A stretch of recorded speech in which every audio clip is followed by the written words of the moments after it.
Hi guys, may adlaw sa atong tanan dira so naa na pud ko'y part-time isa sa akong mga suki na hotel diri sa may Jeddah. Nanga-booking sila og kanang wedding, birthday, akika, kung uban pang mga celebration sa ilang mga kinabuhi.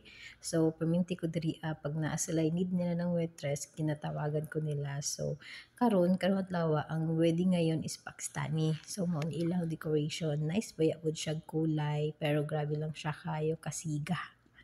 Pero nanaisan ko kasi sa ato ang mga good mga Filipino dili kayo siya ginagamit na kulay sa mga kasal, mga birthday, kung uban-uban pa kasi para sobra light lang 'di ba? Pero diri pala siya in person, nice siya talaga.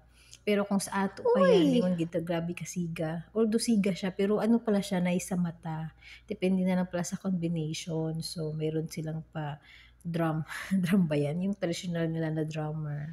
Ug mao na to, dalaygon ang Diyos.